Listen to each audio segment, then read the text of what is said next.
Hello, Assalamu alaikum friends. I am Hussain Lagari, and as you know, we have started the classes under our new capacity building project, and all the classes will be conducted focusing course of first year and inter, and we will cover, inshallah, all the subjects, including English, biology, mathematics, and all remaining subjects which are being delivered or which are being studied in the level of first year and inter. So today we have already conducted the class of English, introductory class of English. Now we are going to start uh, biology, and we have Miss Aisha. She will deliver her first lecture as introductory class of biology. Now I will request Miss Aisha to start her lecture. So, Miss Aisha, over to you. Yeah. Okay. Thank you, sir. Assalamu alaikum, everyone. I hope everyone is doing good and well. This is me, Aisha Nadeem, and I will teach you biology from the course of SIN textbook board. So, as you all know that biology is one of the major and main subjects to study in class first year and second year, especially for those who selected pre-medical and wanted to go in a medical university. So आपको पता है कि ये जो complete session है हमारा, ये कुछ लिमिटेड क्लासेस पर डिपेंड करता है, और वो कुछ लिमिटेड क्लासेस हमने कुछ एक तरतीब से, एक स्केड्यूल के हिसाब से डिस्ट्रीब्यूट की गई हैं. तो आप लोग से एक स्क्रीन शेयर की गई है. You can see that there is a table that is showing the course distribution related to class first year and second year biology. सबसे पहले हम बात करते हैं क्लास फर्स्ट ईयर की. As you know that class first year biology contain, I think, approximately 14 chapters. All the chapters are here written already. The first chapter is the biology, जिसमें हम biology से related उसका introduction पढ़ेंगे. Biology से major fields कौन कौन सी belong करती हैं, कौन कौन सी मेन ब्रांचेस हैं बायोलॉजी की, एज वेल एज बायोलॉजी किन किन फील्ड्स में आगे काम आ सकती है. ये तमाम इंट्रोडक्शन हम सीखेंगे फर्स्ट चैप्टर में, जिसकी क्लासेस हमारी जस्ट एक क्लास में इंशाल्लाह कवर करेंगे कि हम तमाम जो भी चैप्टर्स का मेन कंटेंट है वो डिस्कस करें. जो सेकंड चैप्टर हमारा वो है बायोलॉजिकल मॉलिक्यूल. बायोलॉजिकल मॉलिक्यूल में हम डिस्कस करेंगे उन तमाम मेन बायोलॉजिकल मॉलिक्यूल्स को जो कि बायोलॉजी के स्पेशली बायोलॉजी में सबसे ज़्यादा अहमियत रखते हैं, जो कि 4 कैटेगरीज में डिवाइडेड हैं. फर्दर हम उसको जब डिस्कस करेंगे इंशाल्लाह तो डिटेल उसके बारे में पढ़ेंगे. बायोलॉजिकल मॉलिक्यूल्स थोड़ा लेंथी चैप्टर से अगर कंटेंट के हिसाब से देखा जाए तो उससे इसलिए उसको हमने 2 क्लासेस में इंशाल्लाह मेन टॉपिक्स को कवर करेंगे. The third chapter is about enzymes, or enzymes, I think it is one of the most easiest chapter in the whole book. तो enzymes पे जितनी भी क्लासेस हैं हमारी वो कम्प्लीटली एक ही क्लास होगी, और उसमें हम कोशिश करेंगे कि तमाम इम्पोर्टेंट चैप्टर्स, तमाम इम्पोर्टेंट कंटेंट्स जो है वो हम कवर कर लें एंजाइम से रिलेटेड. चैप्टर नंबर 4 है हमारा सेल के बारे में, और as a biology student you can already know that what is a cell, why is it so important for us. तो सेल के बारे में हम मेजरली सेल सेल में हमारे बड़ी अहमियत रखते हैं, और सबसे ज्यादा यूकैरियोटिक सेल को है because it is more advanced than prokaryotic cell. Prokaryotic cell क्या होता है, यूकैरियोटिक सेल क्या होता है? It is one of the basic, I think, thing that you all have studied already in the class 9. तो हम इसको मजीद डिटेल में और मजीद में कोशिश करूंगी जितना ज्यादा अहम और मेन पॉइंट्स हम इसमें लेकर आ सकते हैं वो पढ़ेंगे. तो सेल चैप्टर जो है वो भी हम कोशिश करेंगे एक क्लास के अंदर मेन कंटेंट्स या टॉपिक से वो हम क्लियर कर लें. और उसके बाद चैप्टर है वैरायटी ऑफ लाइफ, जिसमें हम डिस्कस करेंगे कि लाइफ को या लिविंग ऑर्गेनिजम्स को किस तरीके से मजीद कैटेगरीज में डिवाइड किया गया है, जिसको हम किंगडम्स कह सकते हैं. तो टोटल देयर आर 5 किंगडम्स. किसने दिए हैं, क्यों दिए हैं, why they need to distribute the living organisms into the 5 kingdoms, ये सारी चीजें हम डिस्कस करेंगे इस चैप्टर में. जिसकी भी हमारी एक ही क्लास होगी, उसमें हम इंशाल्लाह इस सारी चीज़ों को कन्वीनियंटली जो है ना डिस्कस करेंगे। उसके बाद बाकी के जितने भी आगे आने वाले 5 चैप्टर्स हैं, 5 के 5 चैप्टर्स हमारे किंगडम्स के बारे में है।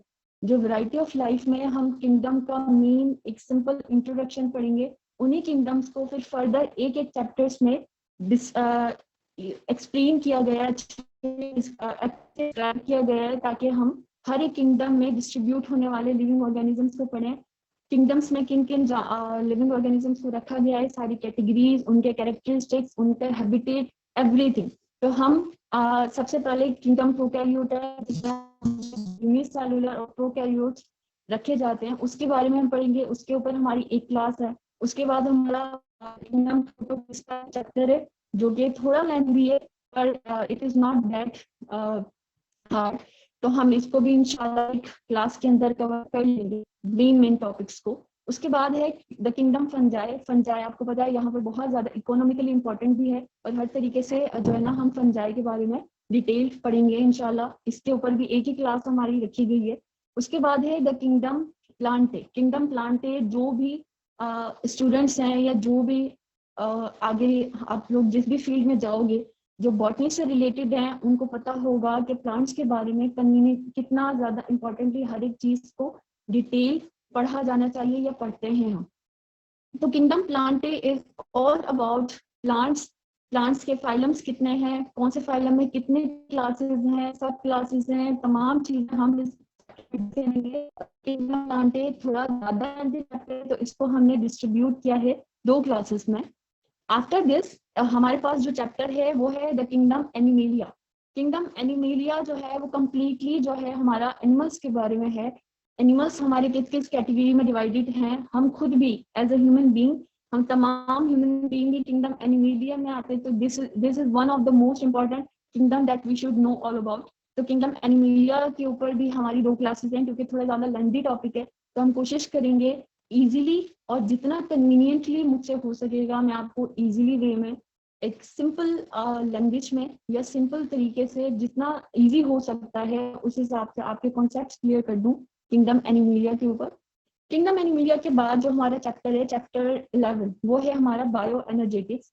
बायो एनर्जेटिक्स में हम उन तमाम मेजर प्रोसेसेस को पढ़ते हैं, जिसको हम फोटोसिंथेसिस कहते हैं, जिसको हम रेस्पिरेशन कहते हैं। तो 9th में या उससे पहले हम जब साइंस पढ़ते थे 6 या 7 क्लासेस में, तो हम हमेशा से पढ़ते आए फोटोसिंथेसिस प्रोसेस, जिसमें प्लांट्स अपना खाना सूरज की रोशनी से बना रहे हैं। This is all about the photosynthesis. लेकिन अब first year second year level पर आप बायोएनर्जेटिक्स में एक डिटेल्ड फोटोसिंथेसिस का प्रोसेस पढ़ेंगे कि how the light captures and how it this light will transfer into the organic food by plants.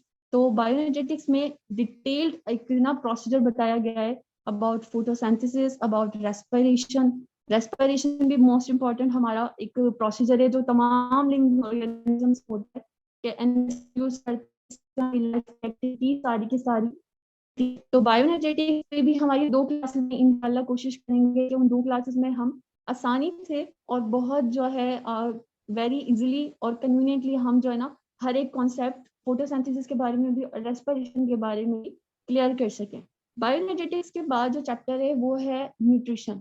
Nutrition हमें कॉमनली पता है कि there are 2 types of nutrition. एक तो वो होती है जिसमें हम तमाम लिविंग ऑर्गेनिजम्स अपना खाना खुद ही बना रहे होते हैं, और जो दूसरी न्यूट्रिशन है वो ये है कि जिसमें हम तमाम जानदार किसी और पर डिपेंड करें या किसी और से फूड हासिल करें। तो एक I for me is a very easy chapter in the biology, in the first biology book. तो न्यूट्रिशन पर हमारी जस्ट एक क्लास है और न्यूट्रिशन के कॉन्सेप्ट्स भी इजी हैं, चैप्टर बहुत इजी है, और इसमें हम डाइजेस्टिव सिस्टम ऑफ मैन भी पढ़ेंगे। न्यूट्रिशन के बाद हमारा जो चैप्टर है वो है I think gases exchange. Gases exchange जो है उसमें हम तमाम उन के बारे में पढ़ेंगे प्लांट्स में और एनिमल्स में अपनी एनवायरनमेंट साथ एक्सचेंज हो रही है। इसमें अपना रेस्पिरेटरी सिस्टम पढ़ेंगे, इसमें हम तमाम डिटेल पढ़ेंगे कि how the gases exchange between तो गैसेस एक्सचेंज हमारे 2 क्लासेस हैं। और उसके बाद हमारा 14 चैप्टर क्लास फर्स्ट ईयर का वो है ट्रांसपोर्ट, जिसमें हम पढ़ेंगे ट्रांसपोर्टेशन। ट्रांसपोर्टेशन के लिए आपको पता है प्लांट्स के अंदर वेस्कुलर बंडल्स या वेस्कुलर टिश्यूज पाए जाते हैं that are xylem and phloem that transfer the water and food between the plant organs.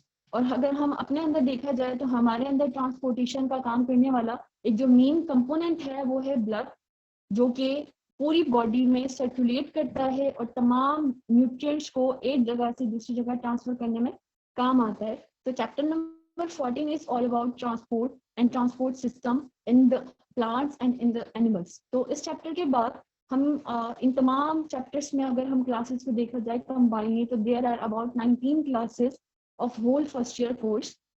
First year के बाद जब हम अपने फर्स्ट ईयर की एक कंप्लीट बुक कंप्लीट कर लेंगे उसके बाद इंशाल्लाह हमारा एक मेजर टेस्ट होगा जो कि तमाम एमसीक्यूज मॉक टेस्ट आप कह सकते हो कि एमसीक्यू की फॉर्म में होगा, जिसमें तमाम जो भी चीज़ें हम पढ़कर आ चुके हैं उन्हीं से रिलेटेड एमसीक्यूज होंगे। और एक यूँ समझ लें कि पूरे की पूरी फर्स्ट ईयर को जो है ना मर्ज करके एक टेस्ट इंशाल्लाह आप लोगों से लिया जाएगा जब हम फर्स्ट ईयर कंप्लीट कर लेंगे।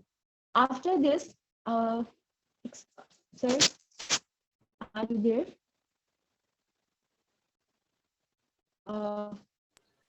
Hello. Sir, Hussain Nagari. Gigi. Are you listening me? Yeah, I'm here. So can you please show the table number 2?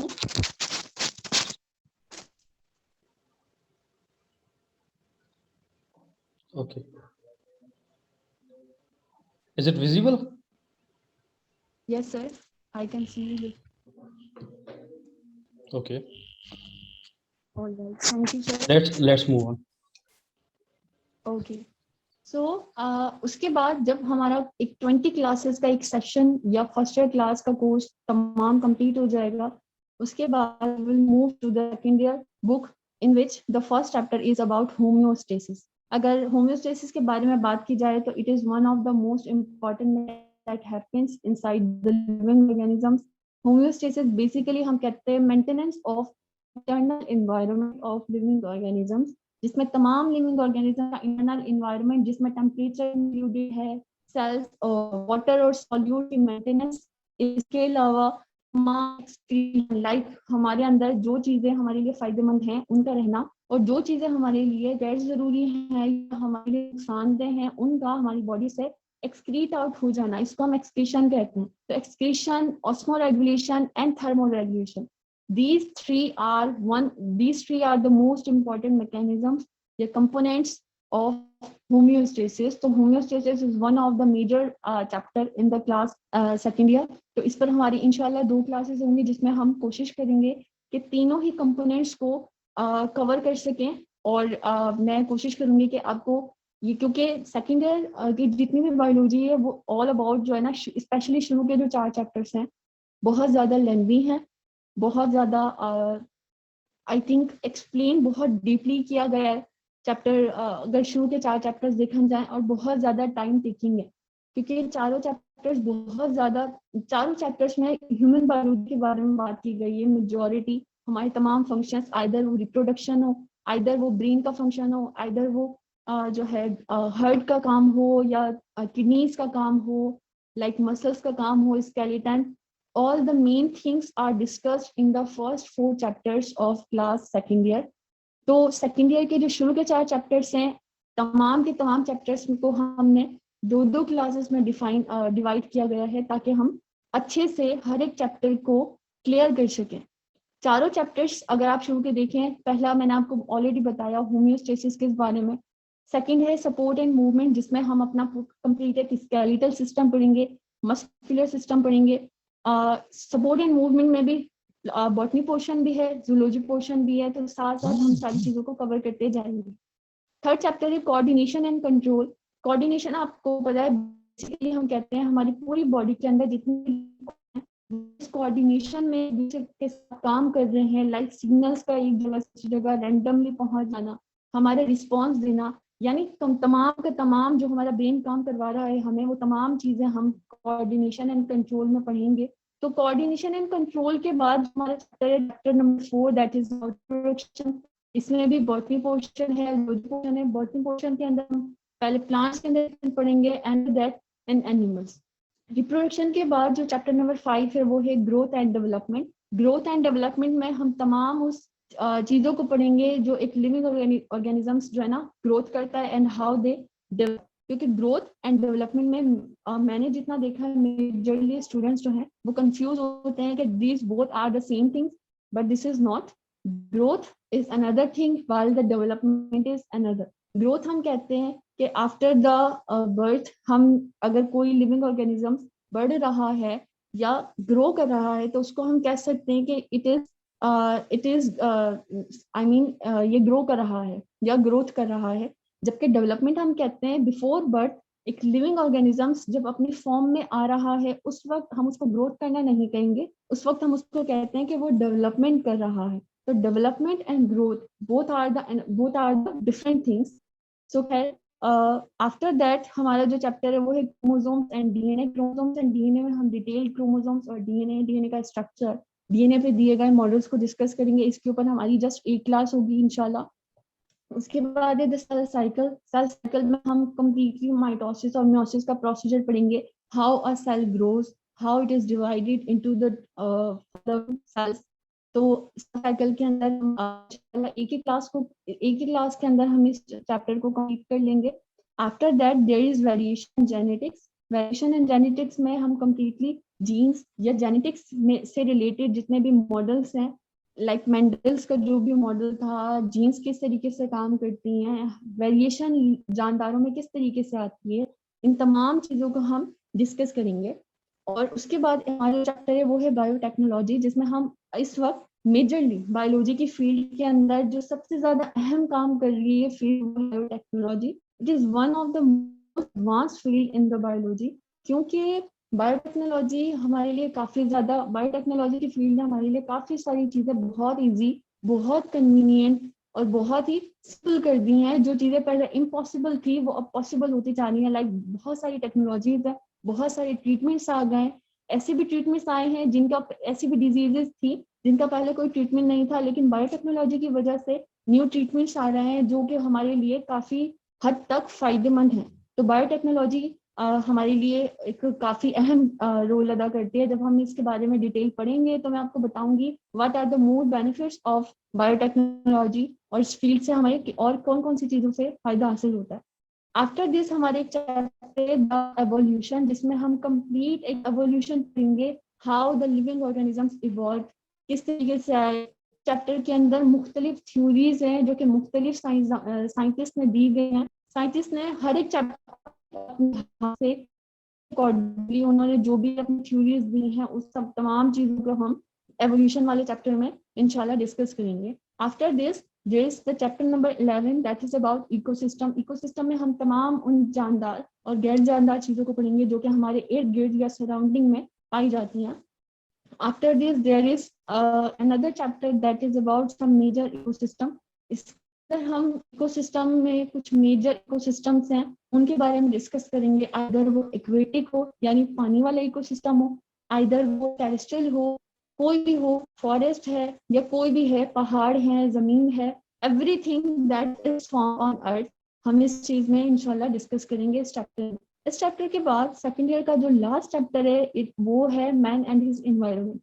तो हम लोग और हमसे जुड़ा हमारा जो भी इन्वायरमेंट है उसमें क्या क्या चीजें हैं, क्या क्या चीजें एक दूसरे से इंटर रिलेट कर रही हैं, इन तमाम चीजों को हम इस चैप्टर के अंदर डिस्कस करेंगे। इस चैप्टर में हमारी एक ही क्लास इंशाल्लाह पर हो जाएगी। After the completion of the second year book हमारा एक सेकेंड ईयर का टेस्ट होगा as like first year class. जब हम कंप्लीट सेकेंड ईयर को पढ़ लेंगे तो उसके बाद जो पूरा का पूरा एक टेस्ट है वो मर्ज करके सारे चैप्टर्स में से लिमिटेड एमसीक्यूज निकाल के एक कंप्लीट एमसीक्यू टेस्ट आपके सामने इंशाल्लाह आप लोगों से लिया जाएगा फॉर द फीडबैक कि आप लोगों को कितने कॉन्सेप्ट क्लियर हुए हैं। इन टेस्ट लेने का मकसद क्या होता है? टेस्ट लेने के से हमें सिर्फ इस चीज का अंदाजा होता है, आपको अपनी कैपेबिलिटी पता चलती है कि आप किस हद तक कॉन्सेप्ट क्लियर कर चुके हो। क्योंकि देखिए टेस्ट जो है वो भी मुख्तलिफ किस्म के होते हैं, लाइक थ्योरी टेस्ट अलग होता है, एमसीक्यू टेस्ट अलग होता है। और जब आप सेकेंड ईयर कर लेते हो और आगे आने वाले जितने भी यूनिवर्सिटीज के टेस्ट होंगे, जितनी भी जॉब्स की टेस्ट होंगे, जितने भी आप किसी भी फील्ड में चले जाएं उसमें थ्योरी टेस्ट नहीं होता, क्योंकि थ्योरी जो है वो हर कोई दे देता है। थ्योरी का टेस्ट देना मुश्किल नहीं है।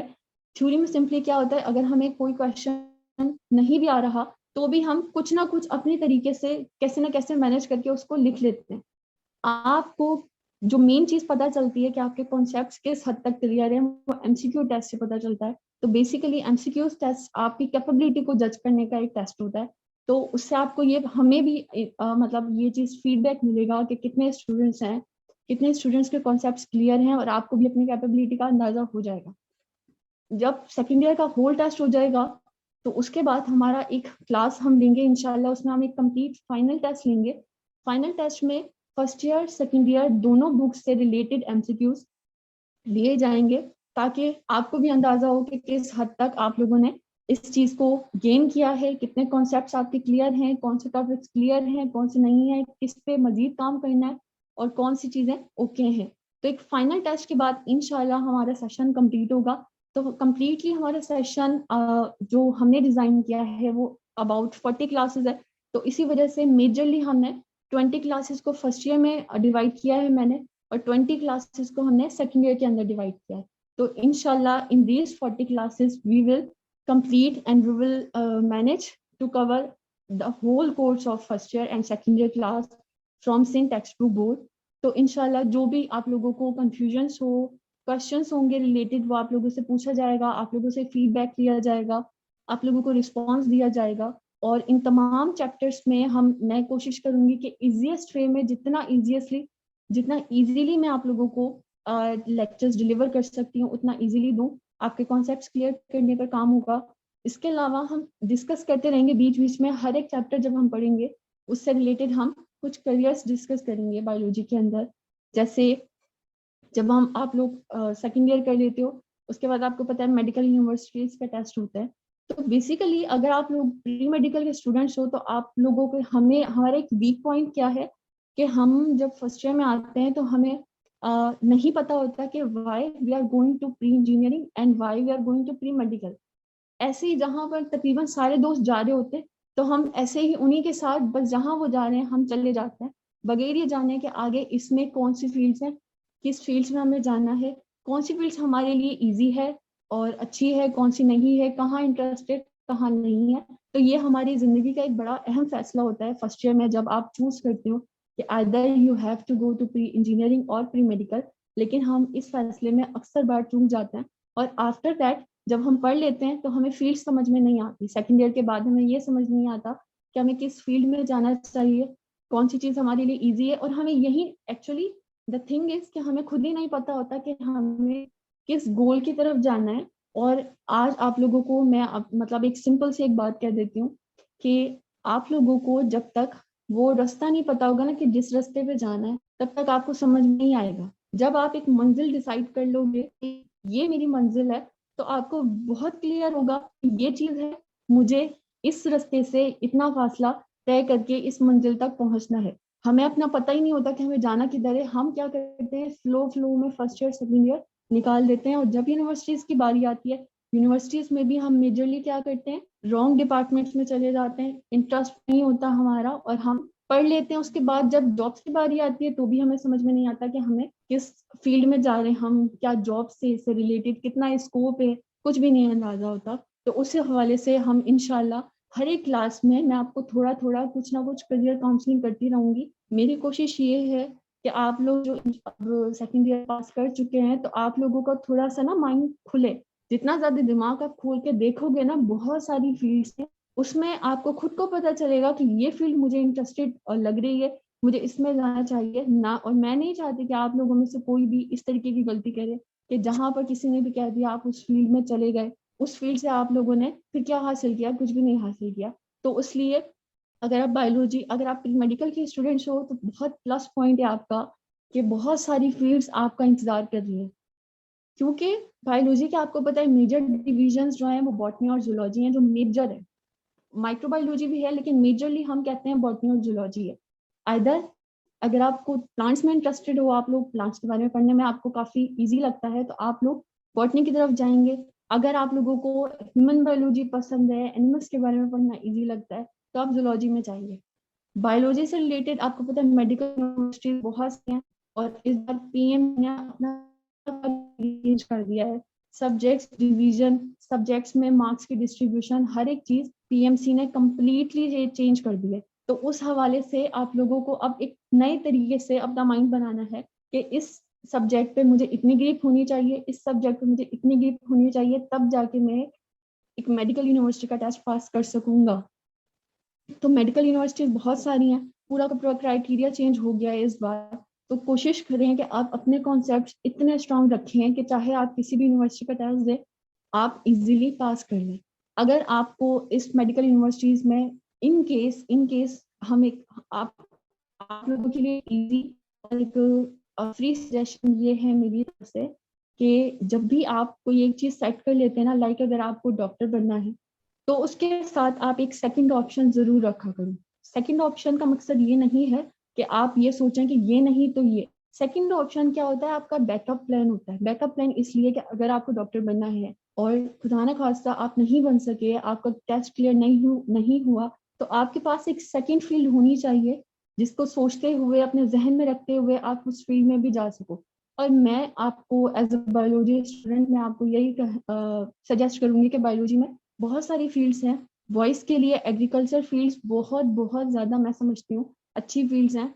आप लेक्चरर्स बन सकते हो, आप लेक्चरार्स बन सकते हो, प्रोफेसर्स बन सकते हो, आप मिशन के टेस्ट की तैयारी कर सकते हो। आप इसके अलावा माइक्रोबायोलॉजी, आप सब्जेक्ट स्पेशलिस्ट बन सकते हो। आपको पता है कि सिंध गवर्नमेंट में आए दिन कोई ना कोई टीचिंग से रिलेटेड जॉब्स आती रहती हैं। तो आप लोगों ने खुद को इतना इनेबल करना है कि आप हर एक टीचिंग से रिलेटेड टेस्ट पास कर सकें, आइदर वो कोई भी टेस्ट हो, कितने भी स्किल का टेस्ट हो।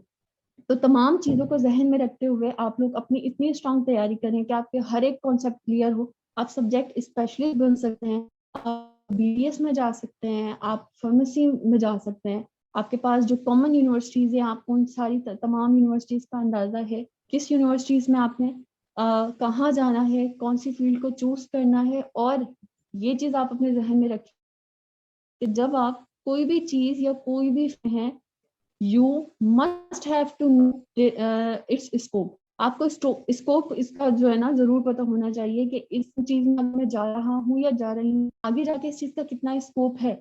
अभी आपको फ्री टाइम है, कोशिश किया करें, टाइम दें, यूनिवर्सिटीज के बारे में ज्यादा से ज्यादा इंफॉर्मेशन हासिल करें। इस यूनिवर्सिटीज में इतने डिपार्टमेंट्स हैं, कौन सा डिपार्टमेंट है, कहाँ मुझे जाना चाहिए, कहाँ नहीं जाना चाहिए। So the first thing is to set a goal. जब गोल सेट हो जाएगा ना आपका, तो बहुत इजी होगा आप लोगों के लिए भी उस जगह तक बहुत इजी होगा पहुंचना। और तमाम इन चीज़ों के लिए आपको अपने कॉन्सेप्ट्स क्लियर करना बहुत ज़रूरी है।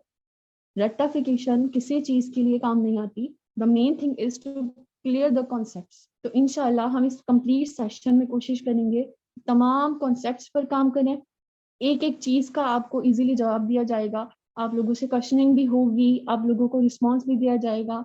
और मैंने आपको ऑलरेडी कहा कि हर एक चीज़ को, क्योंकि कोर्स बहुत ज़्यादा है, there are all together about 28 chapters in the whole first year and second year biology book. तो हम इस होल कोर्स को हम कोशिश करेंगे कि 40 क्लासेस में जो हमने इस टाइम स्केड्यूल बनाया है उस हिसाब से हम लेके चलें और अच्छे से मैनेज कर सकें। तो इंशाल्लाह मुझे बहुत उम्मीद है कि मैं आप लोगों को इन तमाम चीज़ों में काफ़ी हद तक मैनेज करके और सपोर्ट करूँगी। आप लोगों को भी इंशाल्लाह कोशिश करें कि आप लोग अच्छे से अच्छा रिस्पॉन्स दें, फीडबैक दें, और जितने ज़्यादा कोशिश हो सके खुद से भी सेल्फ स्टडी किया करें। और ये तमाम चीज़ें आप लोगों के फ़ायदे के लिए हैं, तो जितना ज़्यादा हो सके इन चीज़ों में इन्वॉल्व हुआ करें।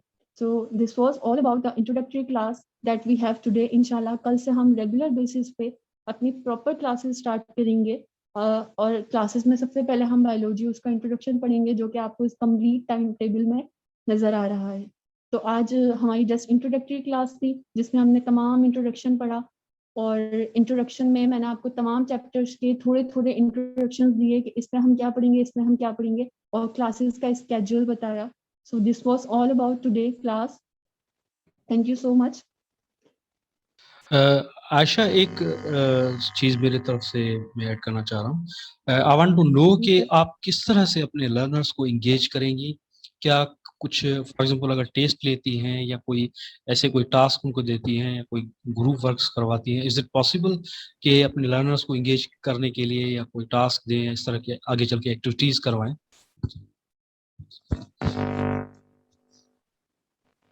सर जहाँ तक रही बात टास्क वगैरह की, तो क्योंकि टाइम पीरियड बहुत ज़्यादा कम है तो हम ज़्यादा से ज़्यादा प्रेजेंटेशंस पे लेक्चर्स पे काम नहीं कर सकते टेस्ट वगैरह पे। तो इसलिए मैंने होल कोर्स का एक ही टेस्ट रखा है, लेकिन इन तमाम क्लासेस के अंदर हम क्विज सेशंस भी रखेंगे जिसमें मैं तमाम स्टूडेंट से फीडबैक लिया करूंगी कि किस, ताकि मुझे अंदाजा हो कि कॉन्सेप्ट इनके क्लियर होते जा रहे हैं। तो मेरे ख्याल में इस तमाम पीरियड के अंदर जो एक चीज हम बहुत मोस्ट पॉसिबली मैं कोशिश करूंगी कि मैं तमाम स्टूडेंट्स को इस चीज में एंगेज करूं कि वो क्विज दिया करें। और क्विज जो है एक रैंडम टेस्ट होगा, रैंडम क्वेश्चन आंसर एक सेशन होगा जिसमें मुझे अंदाजा होगा कि कितने स्टूडेंट्स हैं जो काफी हद तक इस चीजों को क्लियर कर चुके हैं।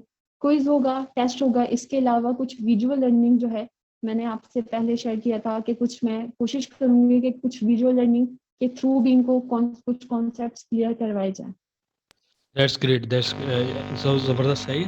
अच्छा, जो लर्नर्स हैं हमारे, जो भी सवाल पूछना चाहें या even whatever they want to go ahead, तो मेरे ख्याल में सारे जो हमारे लर्नर्स हैं उनको ये फ्रीडम होगा और ये फ्रीक्वेंटली अपने क्वेश्चंस शेयर कर सकते हैं। कोई लिखना चाहे, कोई सजेशन देना चाहे, सजेशन दे सकता है। और हम ट्राई करेंगे कि आपकी कोई ऐसी सजेशन है ऐड करने जैसी है, अपने इनकॉर्पोरेट करने जैसी है कोर्स में, तो उसमें ऐड करके हम कोशिश करेंगे कि बेहतर से बेहतर तरीके से ये कोर्स डिलीवर हो पाए, ताकि अगर किसी की कोई कंफ्यूजन है ड्यूरिंग क्लासेस तो वो अच्छे तरीके से एड्रेस हो पाए। और टेस्ट भी हम ऐसे ही तरीके से लेंगे कि ना सिर्फ कोर्स हो, और कोर्स के अलावा जैसे आयशा ने भी कहा कि टास्क भी दे सकते हैं, और आपके जो क्वेश्चन आंसर्स के जो सेशंस हैं वो भी हो सकते हैं। इवन हर क्लास के अंदर हम 5 से 10 मिनट एट द एंड आपको ये टाइम दे सकते हैं कि अगर किसी का कोई सवाल था ड्यूरिंग सेशन, ड्यूरिंग क्लास, तो वो उसका जवाब आपको दिया जाएगा। जी so thank you Ayesha for your time, और इंशाल्लाह कल से हम स्टार्ट करेंगे जैसे आपने कह दिया। तो आज के लिए इतना जी, ही। बाकी जो कोर्स है इंशाल्लाह हम रेगुलर बेसिस पे क्लियर करते रहेंगे इंशाल्लाह। Thank you so much sir. Okay, अल्लाह हाफिज़। अल्लाह हाफिज।